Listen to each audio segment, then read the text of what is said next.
हिंगोली जिल्ह्यात डिझेलचा तुटवड्यानंतर आता सध्या जर बघायला गेलं तर मोठ्या प्रमाणावर डिझेलसाठी ट्रॅक्टर आणि इतर वाहनांच्या रांगा लागलेल्या सध्या बघायला मिळत आहे। मी सध्या हिंगोलीच्या नरसी नामदेव येथील पंपावर आहे आणि या ठिकाणी जे आहे ते पेट्रोल पंपावर मोठ्या प्रमाणावर शेतकरी वाहनांचा जे ट्रॅक्टर आहेत त्या मोठ्या प्रमाणावर रांगा लागल्याचं या ठिकाणी बघायला मिळत आहे। सकाळी 5 वाजल्यापासून या पेट्रोल पंपावर रांगा लागलेल्या बघायला मिळत आहेत आणि जर बघायला गेलं तर या ठिकाणी कॅन व इतर साहित्यामध्ये डिझेल न देण्याचा या ठिकाणी जिल्हाधिकाऱ्यांनी आदेश दिलेल्या नंतर आता सध्या शेतकरी जे आहेत ते आपल्या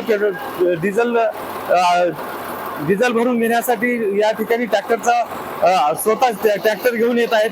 आपल्या सोबत या पेट्रोल पंपाचे चालक आहेत। मला सांगा, आज या ठिकाणी मोठ्या प्रमाणात गर्दी होते आणि डिझेल सध्या कॅनमध्ये न देण्याचा जिल्हाधिकाऱ्यांनी निर्देश दिलेले आहेत, काय सांगताय? माननीय जिल्हाधिकाऱ्यांनी दिलेल्या निर्देशानुसार आम्ही कुठल्याही प्रकारच्या कॅनमध्ये टाकीमध्ये डिझेलचा पुरवठा करत नाहीये। फक्त गाड्या वाहनांच्या टाक्यामध्येच डिझेलचा पुरवठा करतोय। आमच्याकडे डिझेल सध्या आता मला 13,500 लिटर व 4,500 लिटर पेट्रोल आलेला आहे। त्याचा पुरवठा सुरळीत तिथं चालू आहे। कुठल्याही प्रकारची घाई गर्दी नाही, काही नाही।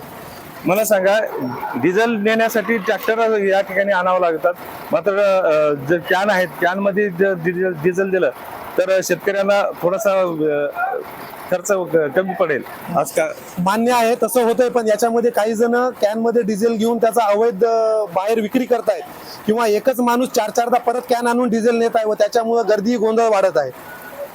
निश्चितच या ठिकाणी जर कॅनमध्ये जर डिझेल दिलं तर अतिरिक्त साठा केल्याचा या ठिकाणी चालक सांगत आहेत। गजानन पवार, LS मराठी, हिंगोली।